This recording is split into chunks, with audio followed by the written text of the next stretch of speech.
Hey, this is James Jude Courtney, Michael Myers, aka The Shape, in Halloween 2018, Halloween Kills, and the soon to be released Halloween Ends. And this is the Anthony Rogers Show. Thanks for joining us. Republican Anthony Rogers has no previous political experience. Rogers, a comedian, is well known for a podcast called The Anthony Rogers Show. Hey man, this is Tommy Chong, and right now you're listening to The Anthony Rogers Show. Hey all you cool cats and kittens, it's Carol Baskin, and you are listening to The Anthony Rogers Show. Hey y'all, this is Kevin from Candlebox. You are listening to the funny man, Anthony Rogers. Hey, my name is Alex Sulkin, writer of Ted and Family Guy, and you're listening to The Anthony Rogers Show. Lucky you. Hi. Thank you for watching the show. I appreciate your listening or whatever you're doing. This episode is sponsored by Hollow G Hot Sauce. They gave me 3 bottles to try. I'm going to try them real fast for you. What do we got? We got Eagles Ale. Ooh, that smells super fresh. What's that? Oh, I'm just going to try it. That's Eagles Ale. That one's good. It's got a good fresh spice to it. Got to refrigerate after opening on these sauces. Let's see what else we got. This one's called Raven's Wine.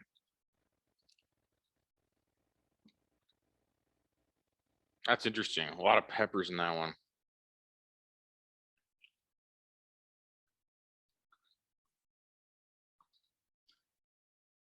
That one's a thick one, but it's good. You can tell it's made with real stuff because it's actually like kind of thick to it. You can tell there's some real ingredients in there. That one's good though. It's got kind of a kick to it.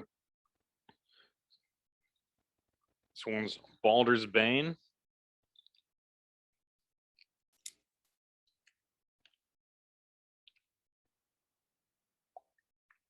That one's great. This would be good for like tacos or something. But like it's a spicier taco sauce. It says 1 pepper, but it actually has a pretty good kick to it.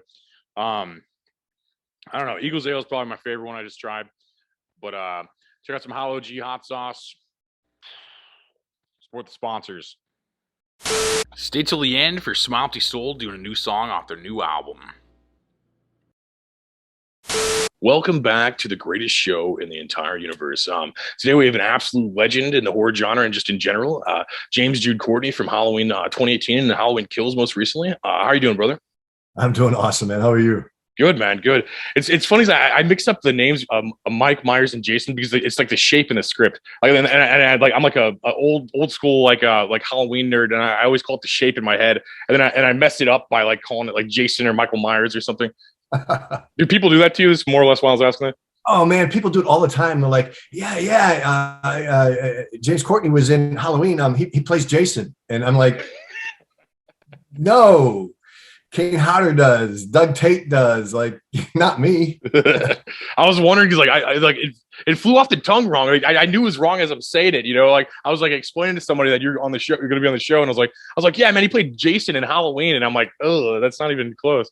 Like, it's fair, man. It's a fair. I mean, because really, there's the 2 I think very very iconic characters that you know. It's fair enough, man. But both of them are in the lodged in the subconscious of the. Of the mass consciousness. So glad to be there, man. It's weird seeing you like as a normal guy. Like you just look like some dude right now, but like you're like terrifying in these movies and like your makeup effects on your IMDb and stuff. I mean, you can really transform into a monster pretty easily. It's crazy. Like you're just like a dude right now, you know? Well, part of it, man, is I've done a tremendous amount of psychological, emotional, spiritual work. I've done shamanic work in the jungles of Peru. I've done North American shamanic work with, African Ibogaine. So I've gone to some really deep, dark places, and in that, I've come to know that I'm very comfortable with the fact that there is a stone cold assassin that lives inside me. I'm just a really I choose to focus on, my spirituality and being a kind, compassionate human. My dad was, dude, he was serving the 101st Airborne, so in Korea.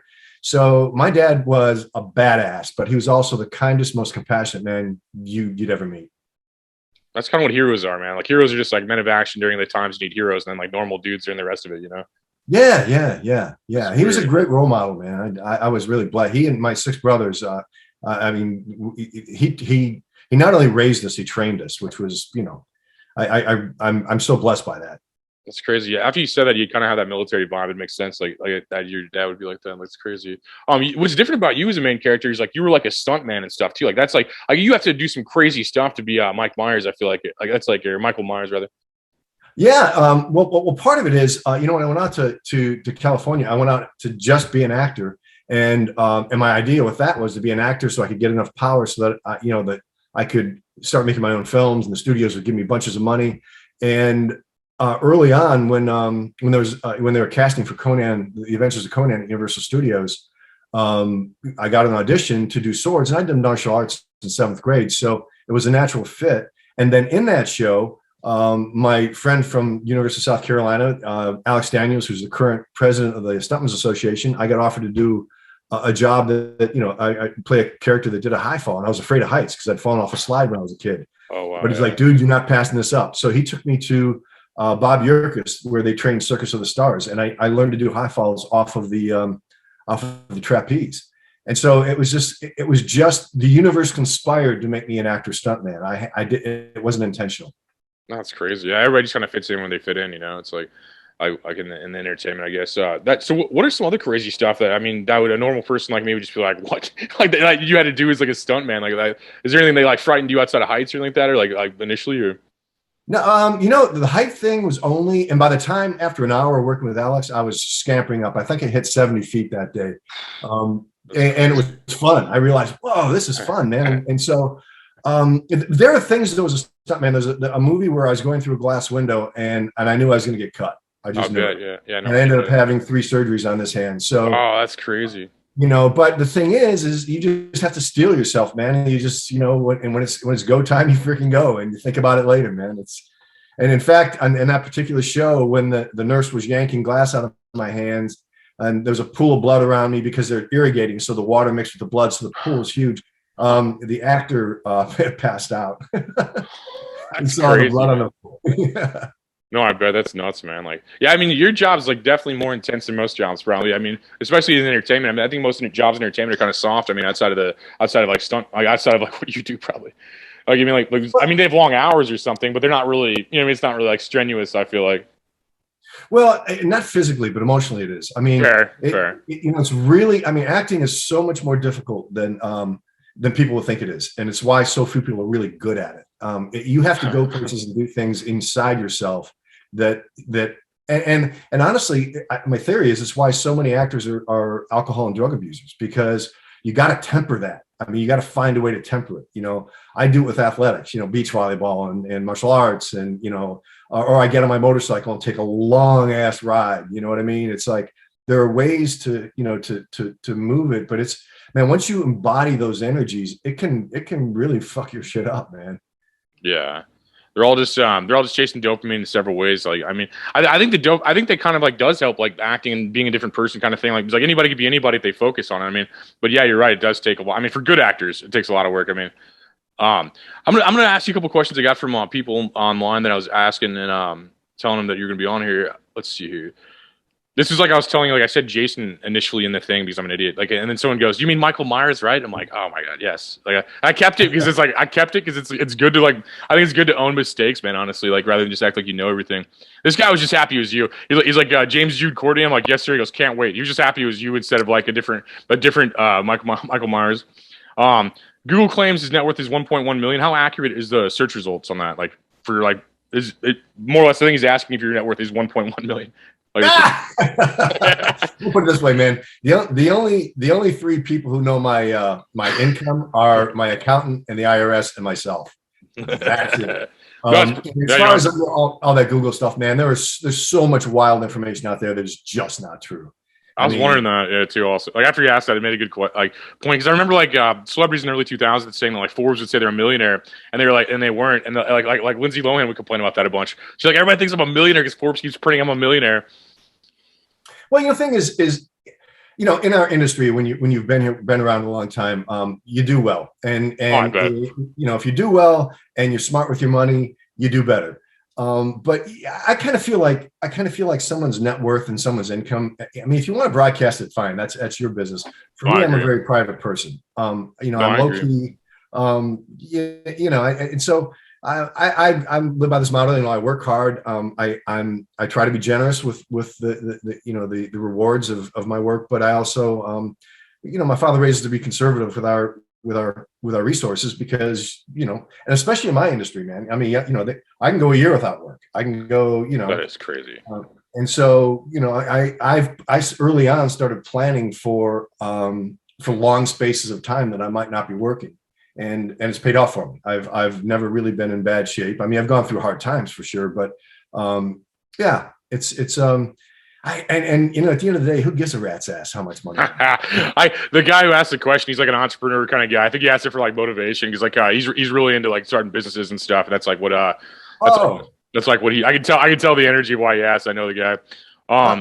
This guy's more into like the prompts and stuff. It seems like he's like, how protective were they of the prompts? Not just the mask. I know they used multiple versions, but all the prompts and were they protective of them? Basically, is his first part of his question, I think. Oh yeah, big time, man. That's what I heard too. No, I mean props. What Emily did with the costume, because they didn't want anybody to know exactly how she scarred it and what color variation she used, and of course, Chris Nelson's prosthetics are just insane. The guy is one of the most talented human beings on the planet. So they are really, really guarded. In fact, if I'm remembering the story correctly, when we were shooting the first night, the first time I wore the mask, it was an outdoor, practical location, and somebody was hired. I think he was from New York, but nobody was supposed to have any cameras on set. No one's supposed to have their phone on set. And some dude who was hired out of New York took a picture of me in the costume walking, and then posted, "Nick Castle's back as the Shape, douchebag," and the dude was on a plane back to New York the next day. Yeah, I heard some sets are like that. Yeah, no, that's crazy. That's crazy. People, I was in a movie that was on Netflix, and the people warned me about that, but the director didn't care like that. Like Halloween's way more about that. I think that's what I heard that too.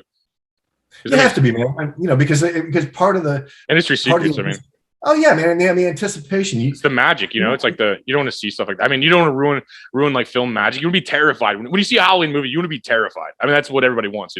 Oh, absolutely, man. And if you already know what you're getting, you're not going to be terrified. You're right. Absolutely. 100%. No, I agree. Is it weird? This isn't a question someone asked, but like, is it, do you feel more, it's easier for you to be like this evil character when your face is covered more so? Like, that's like, you can kind of transition into that easier, or would it be harder? Like if you just had a straight face it without makeup or prompts or anything? It doesn't matter, because what matters is where you are. In fact, at the time, my fiance, but now she's my girlfriend. Then when we were shooting kills, I was rehearsing a particular scene, where I yank him through the window, and there's a certain thing that happens to me when I go into that space, and my mafia buddies call it the doll's eye. Everything leaves my eyes. All the life leaves my eyes. It's just I'm dead. My eyes are dead. Crazy. That's crazy. And she'd never seen that before. But when we were rehearsing, I went to that place, but I didn't have the mask on. And she was like, "Wow, that's the first time I've ever seen what you're talking about. Like the doll's eye. It's a dead eye, man. And that's not me anymore."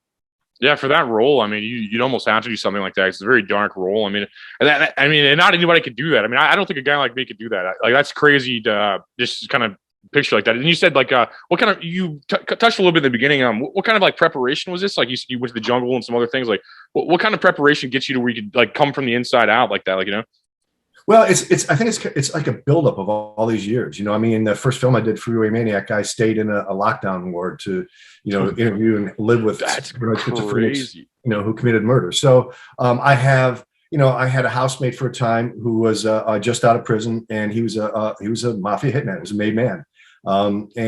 So we worked on killing techniques. We worked out together, we super, and I got to tell you, man, I've known several capos, like older, made men, not young guys, but these were older guys that I met back in the 80s and 90s.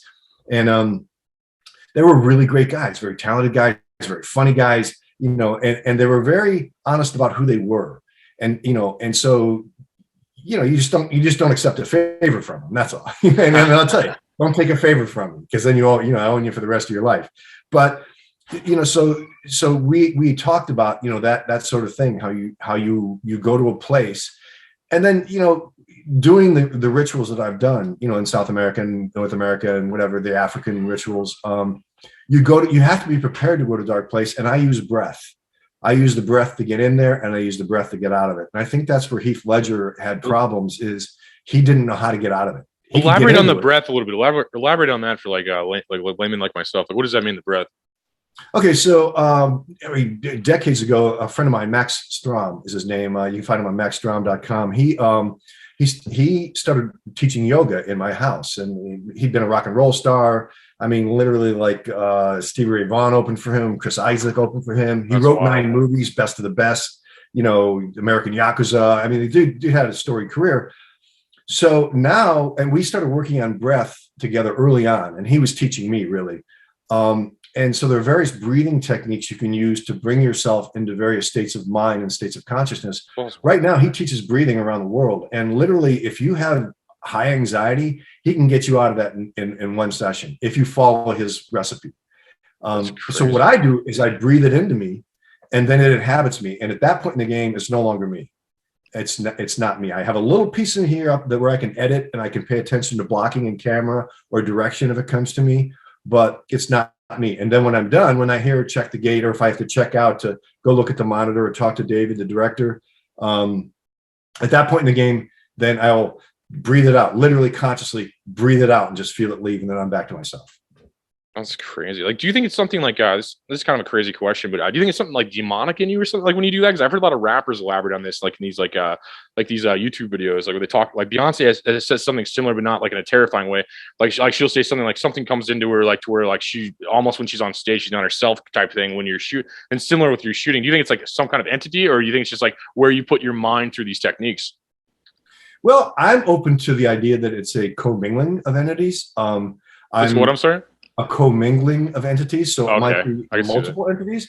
I have a spirit guide of mine named Basil Rathbone, who was, like, for decades the highest paid character actor in Hollywood, played a lot of bad guys.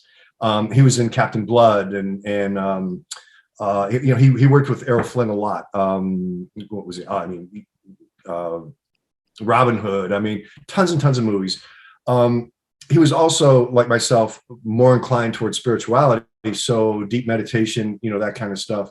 I believe, like the ancient Greeks believed when they were acting that spirits were inhabiting them. And I do believe that that's a part of what I do. So when I breathe it in and create the space for this character to exist, I don't exactly know who it is that's in there, but it ain't me.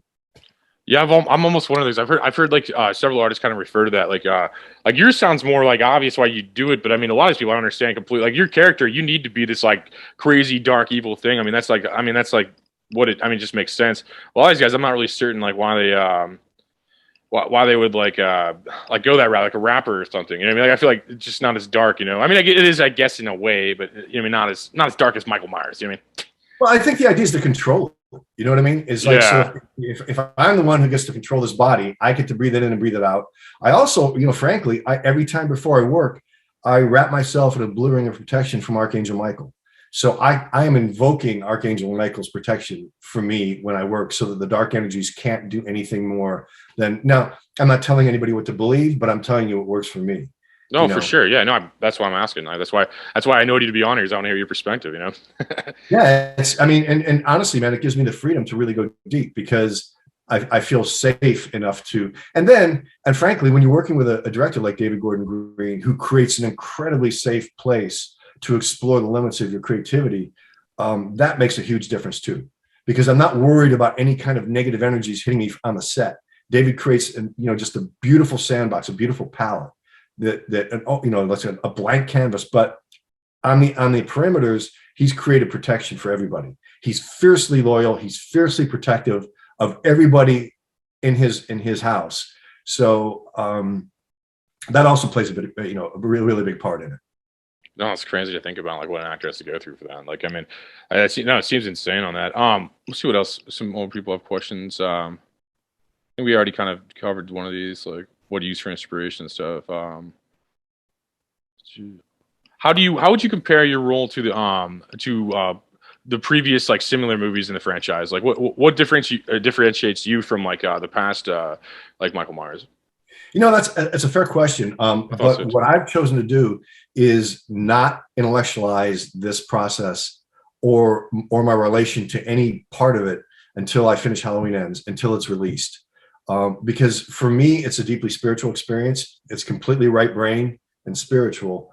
The only part of my left brain I use, the only analytical part I use, is the part I need to be able to do the technical aspects of filmmaking, which are critical and very, clearly very important. And especially in terms of safety, when you're getting, violent and fighting multiple people, and then you have cameras and you have 130 people on a set. I mean, especially when you're dealing with fire, you do some crazy stuff. Oh man, and fire is crazy, man, because you can't control it. It's got a mind of its own, man. Talk about spirit. It's got its own spirit, dog. Yeah, you couldn't have facial hair or any kind of like hair for your role, probably, man. That'd just eat you a lot. Like any kind of fire you're around, that'd be like such a liability for you, man. Well, that's why we waited at 2018 and Halloween Kills. We waited till the last days to shoot the fire, because if I'd have gotten burned in the middle of the show, then they would, they would have been sunk. They would have lost, without me. So we waited the last days, but I got to tell you, man, I live for it. Fire is really dangerous. It was extremely uncomfortable, incredibly hot. I mean, burning hot, and I'm talking burning hot while I'm wearing 2 Nomex suits soaked in fire retardant gel. I mean, and it was burning right through there. That's crazy, man. Like, and going through the house, I had to keep my eyes closed and I had to count the steps to the door, because if I had opened my eyes or if I'd breathed, I would have burnt my lungs or I'd have burnt my eyes. Then when I got to the door, I could just barely open my eyes enough to see, and then I had to count the steps to the edge of the porch, because if I missed that, I was going to tumble down the stairs. And so, that's all that is really, really strictly rehearsed. A lot of safety measures, a lot of safety measures. But at the end of the day, man, Walter Scott is a stunt coordinator on Backdraft. I worked with him on Far and Away. I was wondering if they do the same tactics as Backdraft. They like Matt. Sorry, go ahead. Sorry, I just got hyped. No. Yeah, you asked me that, but he told me we're sitting, oddly enough, smoking a cigar on Far and Away, and he's like, Jimmy, every day I wondered if someone was going to die on my watch, because that fire was so, just so unpredictable. And that roof scene where they're pulling the pin out and the roof is falling in, the dude fell and he came this close to like just being engulfed in flames and dying. So, the protocols they go through, Aaron Armstrong was a stunt coordinator on Halloween Kills. He did an amazing job, but he brought in former FDNY firefighters from to control the situation, and then there was a whole bevy of local firefighters from Wilmington. It's a big deal, man. I don't think without a film like without Backdraft, you wouldn't have a film like Halloween Kills almost. Like as good as it is. I think that was like the predecessor of like the firework. I mean, I saw that as a consumer, as a kid, like at Universal Studios has that setup still, I think, or did like 20 years ago or something. And I saw that set, and it was just nuts. And that was probably like the kindergarten version of it, because they have tourists.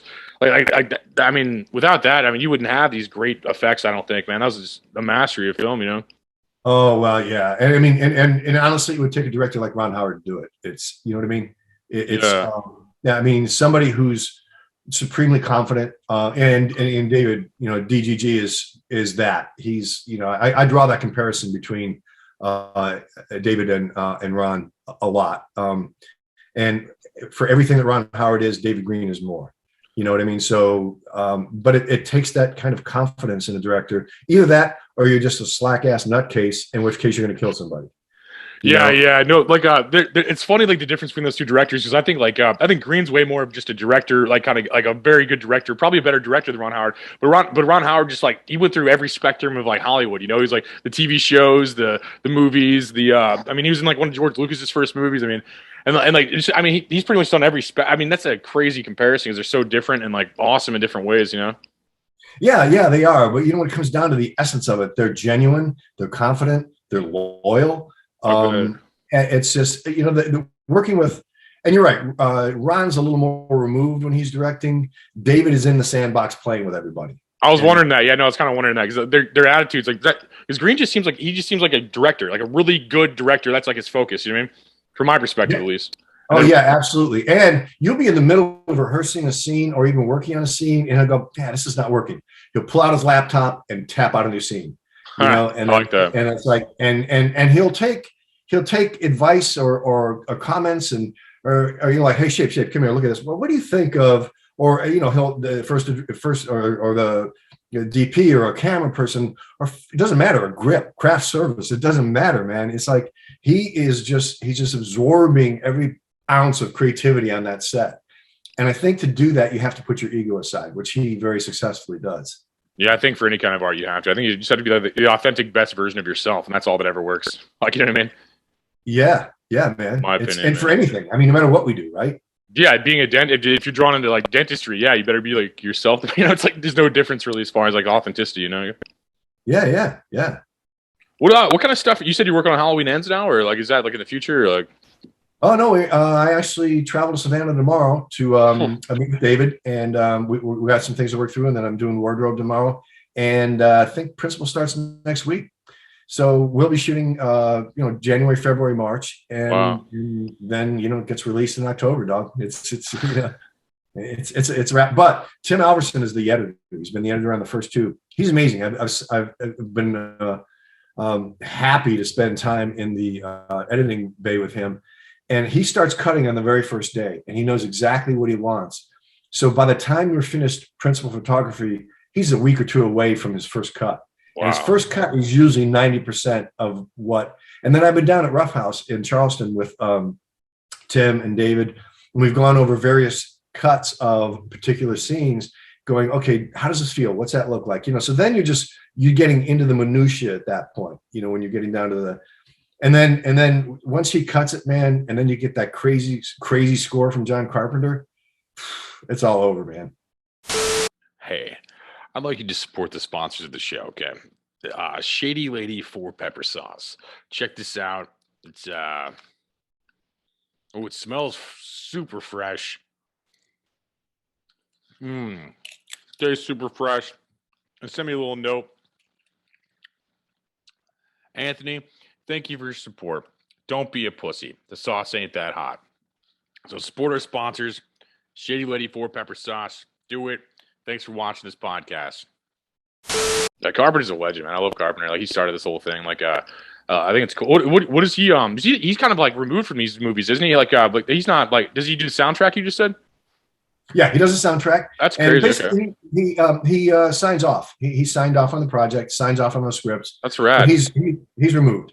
These new movies are different in a cool way. It's like I like all the Halloween movies for like different reasons, and like you kind of see there's a different director and different styles and stuff, and I like it. I mean, I like the alternative stories and kind of it's like they're good. I think.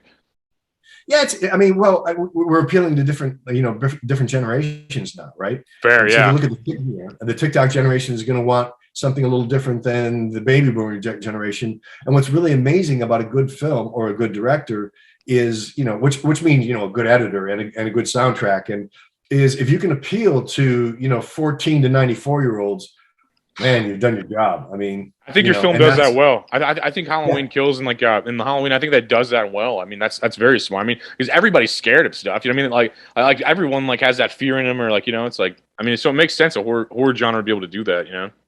Well, it's kind of interesting is I've met so many fans who have never really seen a lot of horror, and they'd never seen Halloween, the original 1978. Some of whom their first horror film was Halloween 2018. In fact, that's awesome. A lot of people, and then a lot of people saw Halloween Kills. People I've met in conventions who've seen Halloween Kills didn't even see 2018, but they heard that it was like this action-packed, badass film, and so they wanted to see the action. So they're like John Wick fans. You know what I mean? Yeah, they're makes sense. And so what they've successfully done is drawn in people from other genre streams into watching what we've all created, which is great, man. It's great. It's great. I love that. It's not just horror. I love horror fans, but it's not just horror fans. Yeah. You'll get them too, but yeah, I know you'll get that's smart. Yeah, you get the action, the new. Yeah, it's crazy because like you'll have all these people born since the 70s, man. So they'd see your movie first and like think that's the movie. That's crazy. like a 15-year-old or something like that would have no would have no difference unless they Googled it and did the work, you know. They just saw it in a movie theater. They'd be like, oh, Halloween, you know. Well, and so you know, many of those people I've talked to after they saw 2018, they went back and watched 78. That's how my wife is. My wife couldn't watch like a movie without watching every single movie leading up to it first. That's exactly how my wife is, like with The Matrix and like any kind of series like that. Yeah, I'm not that way. I'm like that too. I'm like, because I had to catch up on John Wick. Yeah, I'm not really. And it all depends on how your mind works. But for me, film is an analytical process. I can see that. I don't get to enjoy films the way the average consumer does, because I sit like this. And I'm studying it, and I'm looking at angles, and I'm looking at cameras, and wondering which lens they used, and so there's for me, and so the blessing of that is when a film takes me out of my mind and I just completely lose myself, I'm like, whoa, man, that was an awesome ride. That's got to be crazy. And it sounds like you view film kind of like a cinematographer or director does. Like any kind of buddy I have that either went to film school or made movies or anywhere in between. Like they view like you do. Like the way you describe it. And I was like kind of like a kid. Like, and I'm mildly in films. Like Halloween Kills is a way bigger movie than anything I've been in. But I've been in a couple movies. And like the thing is like Netflix and stuff. Like I viewed it as a kid. Like I would change everything. I'd be like, oh man, I would do this. I would do this. I would do this. Like that's how I viewed it almost like as a kid. Like I just kind of like I love what people do, and I'd like just add on to it. My mom would always tell me when I was like 3 or something, like like you're really young. I would just like kind of do stuff like that, and like I feel like the way you view it's like kind of how my cinematographer friends view it, or like director friends or something. The guys who went to school to get those shots. That's weird that an actor, like for me, it's weird that an actor / stuntman / whatever else. I mean, you carry multiple hats, would view it like that. That's interesting. Well, I mean, I see myself as a filmmaker, and I think if you call yourself a filmmaker, then there's all aspects. I am a writer. You know what I mean? And I've got 2 production deals. I've been so close to producing my own films, along the years. And actually, I'm grateful that they didn't happen, because the screenplays I wrote then and the scripts, and although I feel they would have been commercial and successful, weren't at the level of writing that I'm doing right now. So I'm really lucky that those films weren't made, but I've always been angling towards making my own films. But to me, whether you're a stuntman or a cinematographer or a director or a writer, you're a filmmaker. You're part of the filmmaking process, I like that. Yeah. So it's just I think it's a broad mantle for all of us. No, that makes a lot of sense, and it's interesting to see how everybody kind of views it, man. I grew up on entertainment. I think a lot of people can relate to that. Like we grew up with like television, internet, whatever else. I can kind of relate to what you said about the writing and looking back. Is like when I used to write songs, I'm 20, and now I'm like 35. Like I like have like a capsule of what it felt like to be 20. It's like it already sounds dumb to me 15 years later. It's like, oh man, I was an idiot, kind of. And like I can kind of see that. I mean, imagine like looking back at any kind of work, you're like, oh, it could have been better because you grew so much since then. Yeah, isn't that the idea? I mean, I guess so. Yeah. And then I marvel at guys like Matt Damon, for instance. Who not only was his talent refined, in his early 20s, but his person was refined. You know what I mean? Grounded, centered. And not being swayed by the wealth or the fame, family man, solid, not being dragged down by alcohol or drugs. I mean, right. Those are those guys that really, I marvel at them, because at 24, I was a knucklehead, man. I mean, we all were, I think, man. but some of those guys aren't. And all fair, yeah. So, I mean, at this point in the game, I'm grateful that, that this is, this trajectory of my career is happening at this time, because I feel like all my life experiences have brought me to the place where I can fully enjoy it. And if you're getting caught up in alcohol and drugs and there's tons of women and thinking it's all you, and instead of understanding that you're just a small part of a big thing, I look back at those guys, my friends in their 20s and 30s and 40s. Didn't really enjoy it, man. They weren't enjoying it. They weren't like embracing the moment because they were all fucked up. Yeah, and they're doing what they thought they're supposed to do. I mean, culture kind of like makes you seem like you have to, like, if you want to be a musician or like artist, it makes you seem like you have to do drugs to be creative almost. But like the most creative people I know are sober probably, and like and I used to smoke and drink and all that stuff. I mean, I recently just stopped all that. And my energy is so much more on point than like just saying like that's crazy 7 times during a podcast. It's like.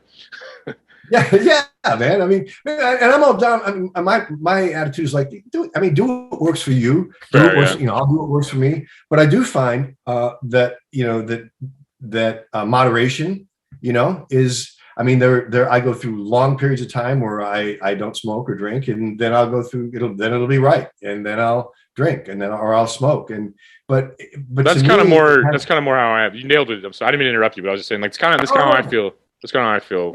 Time and place. but then it becomes appropriate because I think then we can enjoy the moment. Like if we're having drinks with a friend, you can enjoy. I mean, going to a really cool bar, or being when you're traveling with your wife, you know what I mean, or enjoying a nice bottle of wine, and or enjoying a nice craft brew, or some kind bud, or whatever it is, with your friends, or with then it becomes experiential, and then you put it down and you go off and be productive. Yeah. I used to have a hard problem with that, but no, I would just smoke constantly as a kid. Like I was stoned for like 10 years probably, but I feel like that's how I feel. But no, I think you're right though. That's what I mean. I think we learn in the age and stuff. And I'm like, and even at 35, I'm kind of looking at it and be like, man, that was kind of dumb. I feel like I could have just he's like, your vibrational energy is so much higher, not intoxicated. Like, you could just it's easier to get all your goals done in a more positive way without any of that dark stuff, Absolutely. And I think for me, part of it too is having seen friends' lives just destroyed by addiction. The harder drugs, I saw that. Yeah, no, like those. I mean, like any one of my buddies that I smoked weed with in my 20s, like started doing like heroin or meth. They're like a shell of themselves. Are dead, at this point. Oh yeah, it's sad, bro.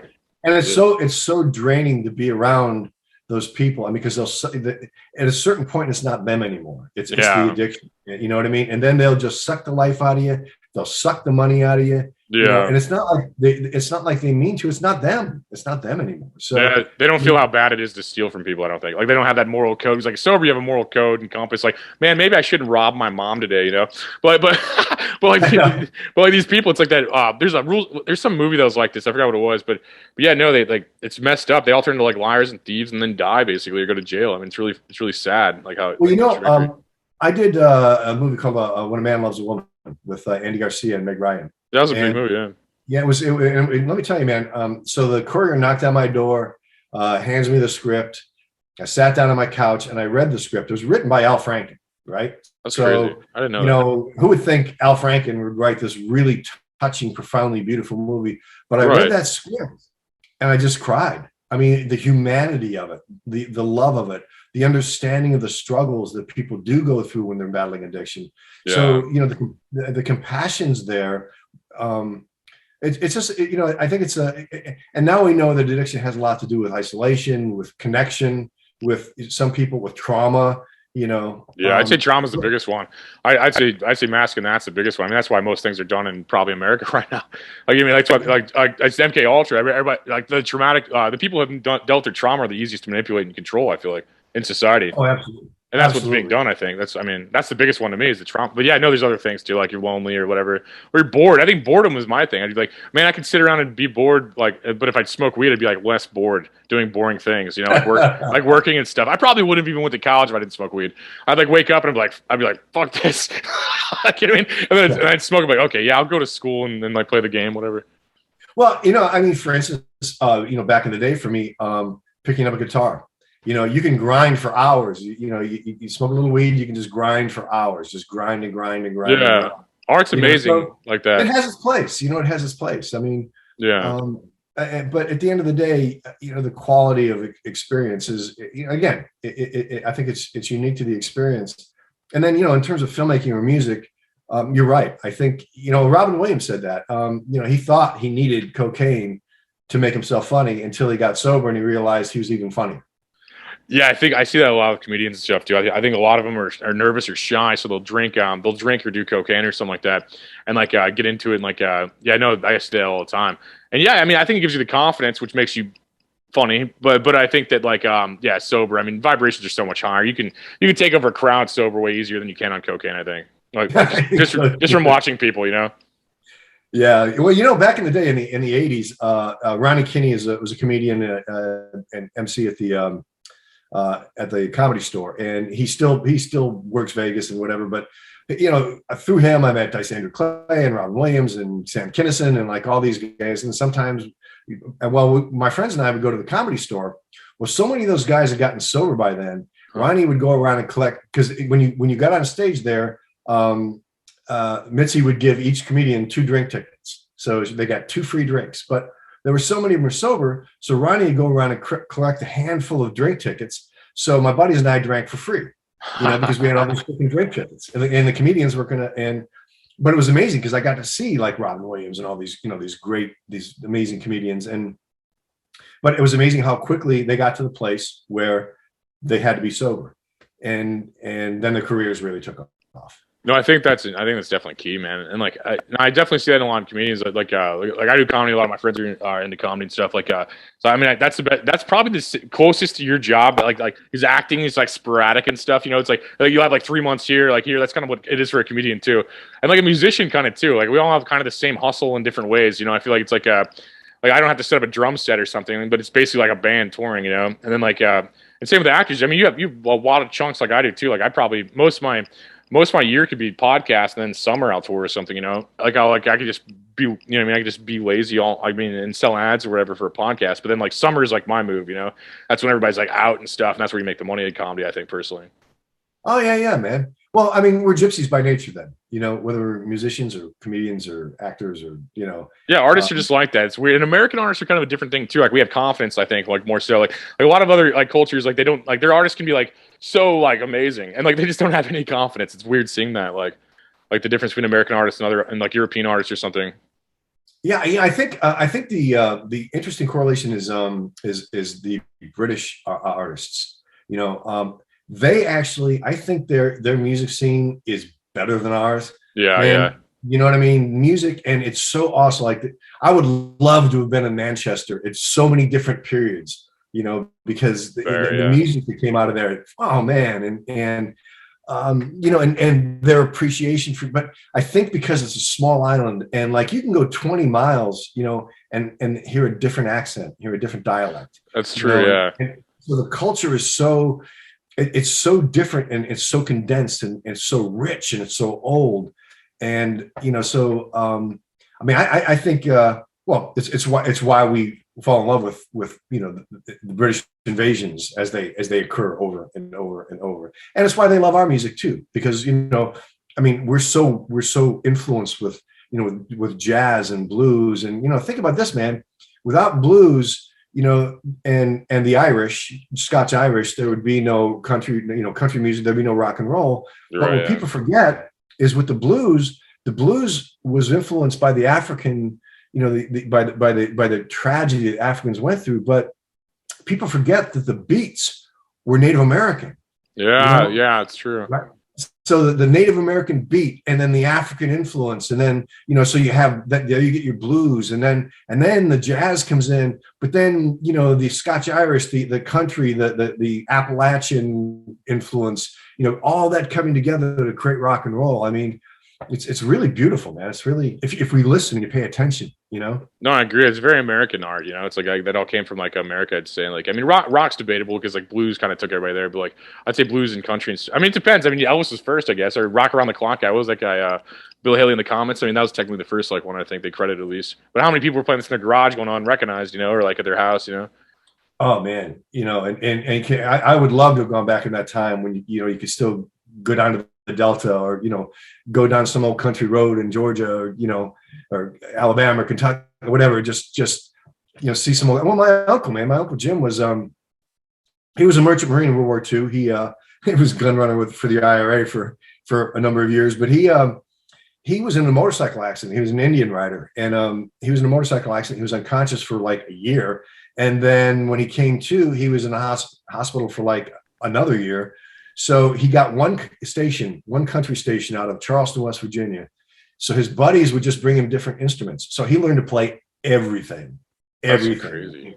Had his beautiful pre-war Martin guitar, but he'd play an auto harp or a banjo, or drums. A violin, fiddle, harmonica, and so the influences that his influence was country. He played honky tonks, around the East Coast pretty much. But the influence was country, But at the end of the day, even as an older man, he loved rock and roll. He just loved rock and roll. That's all great, like time and place, man. And then as I get older, the more I can admit I like country. I felt like I liked it in the '90s as like a kid, but I couldn't tell people that, you know. And then like you're so judged if you liked rap or country as a kid. I felt like, and now I just love it all, man. It's funny you said the Mississippi thing was, or the Delta things. Like I went to the Crossroads thing where like the Robert Johnson story. Like I went down there and like I stopped at a gas station. Everybody just looked like they want to kill me. I was like the only white person that just looked pissed. I mean, I still was nice and talked and stuff, but I mean I kind of vibe them and they're like I'd probably like everybody just wanted to kill me. It looked like it was a weired vibe. Well, and that's an internal thing. I think I find because I've been in so many, you know, I mean I've known a wide variety of people, and I find once people get that you're genuine and you have an open heart. I mean, criminals are criminals and thugs are thugs, and that knows no race, religion, country, geographical location. 100%. I mean that's that. Yeah. But what I have found, because I've had such experience, you know, a breadth of experience, like, you know, I sat with some trades, Crips in California, because I knew the brother of Little Monster and Big Monster, and that was back, you know, during the Rodney King stuff. And Little Monster had just gotten out of prison, so I had lunch with Kevin and his brother, and Little Monster and Robbie Robinson, who's a wonderful old stunt man, who was also a parole officer. And so we all sat and ate, and at first Little Monster didn't trust me so much. I'm the only white guy sitting there.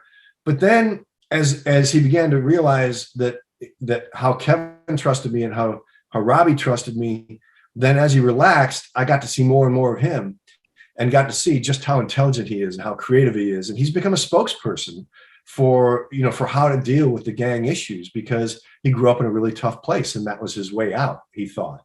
And so, I've been accepted beautifully into Muslim culture. And, once people accept you into your culture, first of all, you get to experience the food. Yeah, that's the best part of every culture, honestly. Oh man. Yeah. I don't know how you can be racist if you've tried any kind of other food. Like you immediately just get the respect of like the human race, and I think it's more that than anything. I think we forget that we're all just the human race, you know. Yeah. It's sad we have to say that. It's sad we have to say that, you know. Like, well, yeah, man, you're right. Feed somebody some good food, and you got a friend for life. You know? Yeah, exactly, man. Like, and I'm used to like other cultures and stuff, but Mississippi was different, man. I'm in St. Louis, and I was only white dude in most situations still, you know, because I'm in St. Louis, where it's like 40% like African American and like mixed up other genres and stuff, or whatever we classify everybody as. But no, Mississippi was way darker, man. Those guys literally looked like they wanted to kill me. Like I can just tell them I'm like it's like it's almost like a guy like you. You seem like a guy who would either buy my drink or kill me, depending on how nice I am. That's like your vibe. Like you have both. It seems like, or you could be someone's like best friend or worst enemy. That's kind of vibe you got, you know. That's pretty much what I am, man. I can read that. That's what I mean. I can read like energy like that. I can kind of see how people are. Yeah. Like, but dude, I feel like we'll talk for 9 more hours. I can see why you're successful. You're easy to talk to, and you got a lot going on, man. But if you want to, I mean, you're a huge star, so it's weird saying this. But if you want to throw out any links that people can check you out or anything like that, it's kind of weird when you've been in like a blockbuster movies and stuff. So I'm sure they know where to find you. But any personal things? Yeah, man, it's easy. James Jude Courtney on Instagram, James Jude Courtney on Facebook. The fan page. I don't even look at my personal Facebook page anymore. It got that just got a little too crazy, man. Twitter. And it's and those things are really great to stay in touch with, stay in touch with the fans. And, I talk about that, man, the fan base for Halloween. And so the people that I get to interact with, there is absolutely no line of demarcation, socioeconomics, race, gender, preference, geographic location. None of that matters. And that's why I would encourage people to someday go to a horror convention, because you'll see a cross-section of humanity, many of whom you would look at some of these people and go, dude, I would not want to meet you in a dark alley. And you'll meet the person and go, wow, that is the nicest sumbitch I've ever met in my life. So yeah, this video is going to do. Oh, sorry. Go ahead. No, so I would encourage your fans to experience a horror convention if you can, man. It's a great human experience.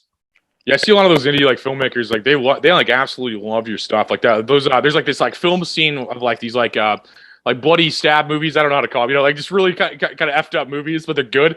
But they just love. I mean, there's a huge market of those guys, and then you have the average consumer too. You have the super fan to the average consumer. I think with Halloween, and I think that's interesting, like you said, of being able to reach everybody. I think that's important. And I think it's done successfully with your franchise. Yeah. Yeah. Well, I think part of it, again, it goes back to being genuine. You know what I mean? It just goes back to being genuinely who we are. And frankly, man, I think if we were all, if we could drop our fear, turn down the volume on our fear a little bit, and just recognize the humanity in each other, it could be just so much easier. I find it is. I mean, I'm always ready. I think because of the way I was raised, I was small. I started martial arts early because I was being picked on. So there's a part of me that's always ready to defend myself or my, or anyone really. And I kind of inherited that from my father, but my tendency is not towards aggression. My tendency is towards understanding, and it always has been. And I found that's really worked for me in the long run. No, yeah, it makes sense. Like I was surprised to see how like seemingly normal the guy who plays Michael Myers was. But I mean, I could see that you wouldn't be in 10 seconds. I could see how like you could be different. Like that's what acting is. Like you could be different things and people and what other words, But dude, thank you for coming. I feel like I talk like I said. I feel like I talk. This file's gonna be so huge if I don't stop this now. But dude, I appreciate you coming on here, man. You're a legend, and like thank you for your time and everything, man. And I wish you continued success in everything you do, brother. Cool. Yeah. So this song is called Exodus. It's on our new album Black Pilled that came out in October, and this song is really about fleeing places like LA, which is where I'm from. In the midst of these times and all the adversity that's going on, it's a good time to get away from cities and a good time to start something new in an area that's a little less crazy. So my wife and I fled LA in 2013, and we live in rural Arkansas now, and one of the best decisions we've ever made. And so our situation was inspiration for the song. Although we fled a long time ago, I kind of imagined us still being there and what it would be like, and it led to this. So hope you enjoy it.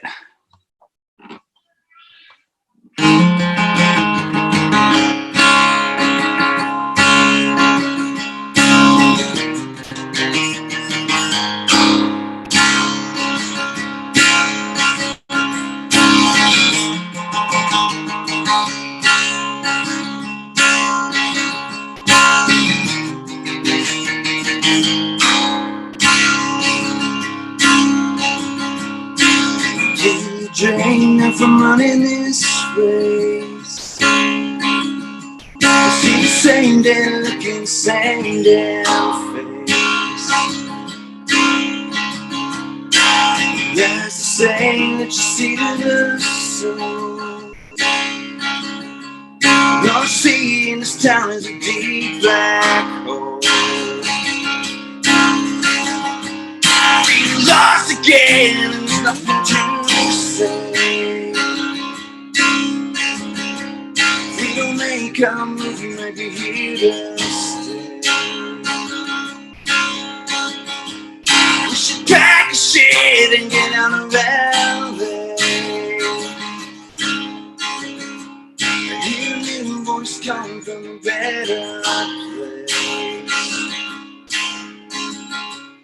Hear a new voice coming from a better place.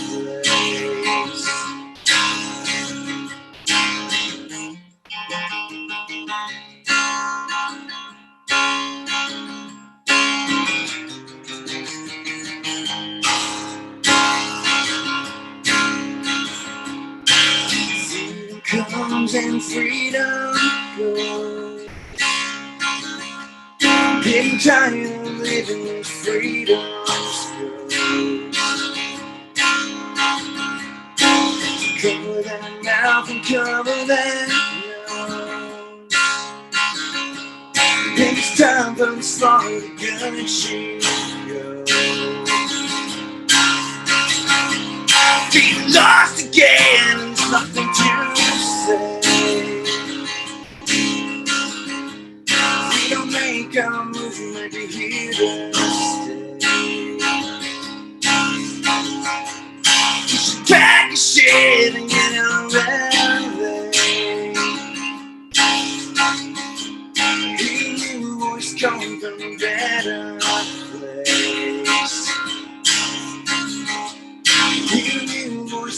from a better place.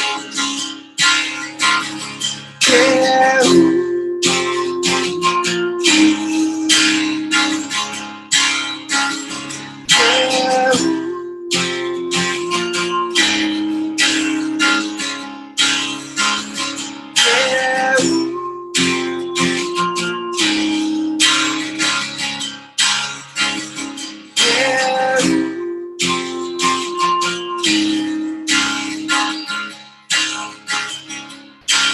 Lost again, and there's nothing to say. We don't make our move, maybe here to stay. You should pack your shit and get out of LA. Hear a new voice coming from a better place.